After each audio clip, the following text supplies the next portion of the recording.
They said he was too small, too shy, and too fragile to survive professional football. He wasn't flashy, he didn't talk much, and he definitely didn't look like the next big thing. But when Lionel Messi stepped onto the pitch, everything changed. From being rejected by doctors to dominating billion-dollar teams, his journey wasn't just unlikely, it was almost impossible. So how did this quiet kid from Rosario become the greatest of all time? To understand that, we have to go back to the beginning. Let's go back to where it all started. He won't be able to grow like other kids or play sports professionally, said the doctors about Messi when he was just a child filled with dreams and burning with fire. He joined a small club, Grandoli, at age 5, where he scored within minutes.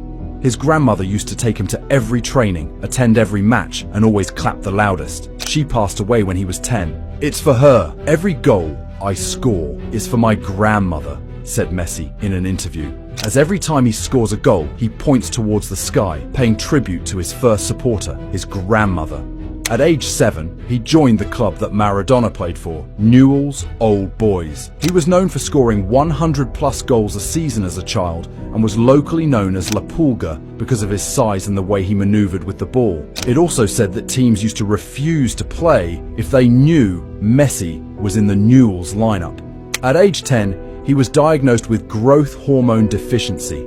The treatment wasn't affordable as well. $1,500 per month was required for his treatment. His dream was shattered. However, little Messi did not lose hope and kept going as if a lion hunted for its prey. Messi's father used to send his videos of him playing for European clubs. Barcelona scout Carles Reixach watched a video of Messi juggling with both his feet, knees, and head and said, "Sign him immediately." Lionel Messi's contract with Barcelona's academy was signed on a napkin at a restaurant. He left for Spain with his father, left his family, his friends and culture, and came to a foreign land all for his passion, his dream. At La Masia, he didn't speak a lot or make many friends. They called him El Mudo, the mute. His coaches used to say that he only spoke on the pitch and only with the ball. It was as if he spoke and the ball listened only to him. He would go past 4 to 5 people and score a goal and walk back normally. Barcelona knew the gem they had acquired and paid for his treatment, and he received injections every night and trained daily. They were building an unstoppable machine. Barcelona's coaches said that he was too good for his age. They realized that he was something special, something never seen before, a wonder. He showed that he was different. It was difficult to read him, to control him. Soon people started to recognize the magic. The little boy from Rosario will soon crumble football giants. At 16, Leo humiliated the senior Barcelona team. "We knew then he was different, a freak," said Xavi, a Barcelona legend. Messi played his first official match at 17 versus Albacete, where he scored his first official goal assisted by Ronaldinho. The first goal was ruled offside. Leo repeated the same whole thing and scored again. His celebration? Nothing flashy, hardly a smile.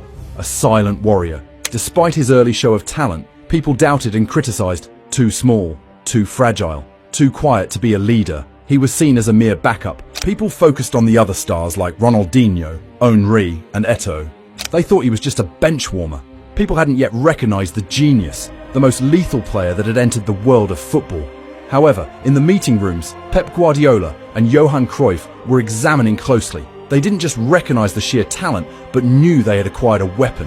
Pep Guardiola believed that Lionel Messi is not just a player, he's a system, a team. He started designing a team built around Messi, a midfield that fed Messi, that made him into a goal-scoring machine. Pep was bringing a revolution, and Messi was his motto, his flag, his agenda. Messi is untouchable, Guardiola said this in 2008, and this is true even up till now.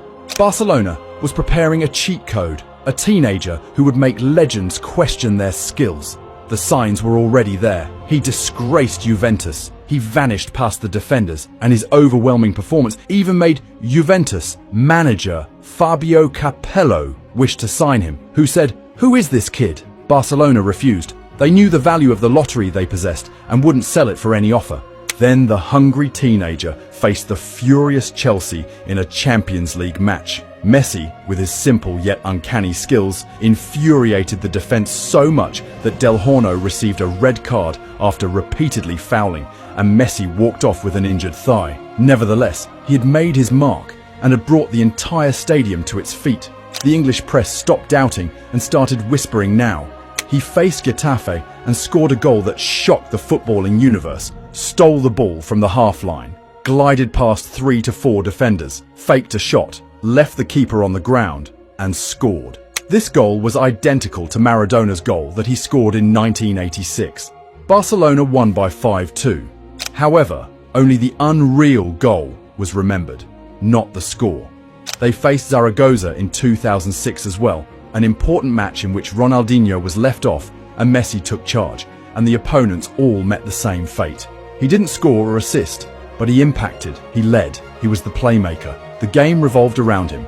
We were watching the next era. As simple as he played, teams couldn't devise strategies to stop him. It was as if he played and saw everything in slow motion. Rivals began to mark him, and coaches started to make strategies to control him and stop him. But he was unstoppable. He was a thunderstorm, a tornado, slowly tearing through everything in its path. However, no one was paying attention yet. They were watching, but they couldn't recognize that they were living in football's brightest era. They were watching history in the making. His true arrival, the real strike. The thunder won't come in an empty stadium or a training match, but it would come in football's most violent and brutal fixture, El Clasico, against the $1 billion Galacticos. Messi, just 19 years old, would go to war now against one of the top clubs in the world. Ronaldinho was losing his shine and Rijkaard was under pressure, and Eto'o was injured. The veterans looked tired. Barcelona was trembling. It was on the brink of a fall.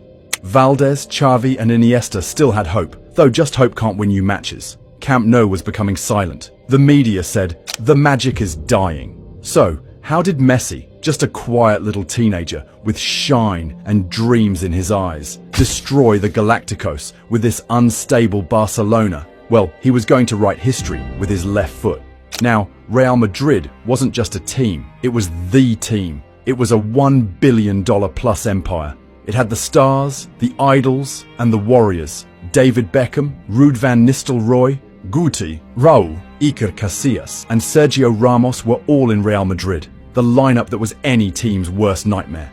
They don't come any bigger than this. El Clasico is filled with drama, passion, anger, rage, and identity. Rijkaard made the call, and Messi was in the starting 11. He would play the biggest match ever, against the champions, in front of a storm of 90,000. He was up against experienced professionals who were feared and loved with passion. Messi playing against them was like throwing a deer into a lion's den. Messi did not call a press conference on match day or do anything dramatic. He came early, laced his boots, and trained, focused, determined. Messi was a menace for Madrid since the whistle blew. He started the match as a left winger, but was everywhere. Right, left, or in the middle, threatening Madrid all along. Madrid scored the first goal in the 5th minute, but Messi responded within minutes by scoring at the 11th minute. Ronaldinho saw Messi making a run and passed him the ball. Messi received, cut the ball with his magical left foot and shot outside of the 6-yard box and scored a banger. He scored an equaliser against the most complete defenders like it was nothing. The crowd was electrified. Madrid realised they weren't against a normal teenager. They were against an animal hungry to score goals. They became more vigilant, but still failed to stop him. Madrid smashed another golazo. Messi again replied with a beautiful shot that went right through Ramos, past Casillas, and into the net. He didn't celebrate, just jogged back, committed. Madrid tried different strategies to stop him. They tried pocketing him, but failed to do so, and he floated past his rivals. The second half started, and the crowd intensified. The players became more furious and focused. Guti took a free kick through which Sergio Ramos scored a goal in the 73rd minute with a stunning header. The clock was ticking. Everyone thought Real Madrid had won. Barcelona's wonder kid couldn't do anything. At the 90th minute, Ronaldinho passes the ball to Messi, cutting through defenders. Messi receives the ball in the box. He dodged both the hungry defenders, Ramos and Cannavaro, leaving them with no chance to stop him, and then scores against on one the best goalkeeper, Casillas, with his left foot, the magic foot, and Barcelona was back in the game. It was a miracle by a 19-year-old. Every time Madrid thought they had it, Messi brought Barcelona on par. Alone, single-handedly, 3-3 hat-trick. There was silence for a second in the stadium, and then the fans were roaring. They were on their feet. They had just witnessed a miracle. A young Messi had brought Barcelona to a draw all by himself against the highly paid Real Madrid. It was Leo's first hat-trick, and that too against the top legends, the best defenders, midfielders and attackers in the game, full of skill and experience. But they stood no chance against Barcelona's cheat code, Lionel Messi. The clock stopped. It was a draw, but the fans, the media, the managers and the players were all shocked at what they had just seen. Football had just changed, and it was a beautiful change. The next day, the people weren't talking about Sergio Ramos's header or even Ronaldinho's skills and plays. Who and what were they talking about then? Messi makes Madrid kneel. Sport. A star is born in Barcelona. El País. The next Maradona? No. The first Messi. Marca. The press, the people, and the fans all talked about Lionel Andres Messi. Football pundits reviewed his third goal from every angle, watched its beauty, gave reviews, and studied it. Fans who had witnessed the magic unfold were still stunned. YouTube clips and videos of Messi's goal were making rounds on the internet, and the world was watching the biggest footballing star in his prime start his journey. Things changed at Camp Nou as well. Now the belief that Iniesta, Xavi, and Valdez had was backed by a weapon, a cheat code. It was backed by Lionel Messi. There was a ray of hope, a light at the end of the tunnel for Barcelona because of this miracle kid. The seniors saw him with respect. A star is born, said El País, a Spanish media outlet. Not only was Barca happy, but the whole world was enjoying this special player who had made history. Ronaldinho, who was once Messi's idol and favourite player, said about Messi that he's the most special player I've ever seen. These comments by players who were so experienced that they had achieved everything and were at the end of their careers spoke volumes of how special Messi was since the very beginning. After years, Casillas talked about this night and admitted, that night, we realised this kid wasn't just talented, he was a monster in disguise. Barcelona, which was slowly fading, was brought back by Messi. He was now the present and the bright future of Barcelona.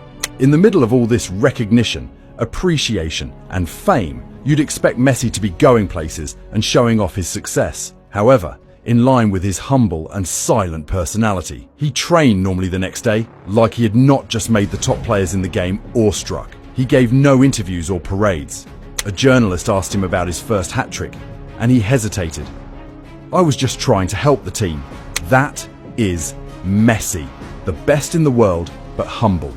No drama and no noise, just hard work, burning desire, and sheer purpose. After the game, Barca changed strategies. Messi had more central roles. He played as a playmaker rather than a winger. Barcelona started becoming Messi's team, and he would move on in the future and take his team to places and show it heights of success. At Camp Nou, the chants changed from chanting Ronaldinho's name to songs about Messi. Something big was happening, and a change was coming. He was a leader, but not the one who wears an armband or gives speeches. He did give speeches, but most of the time he led with his game. He created chances, made plays, and most importantly, led with humility.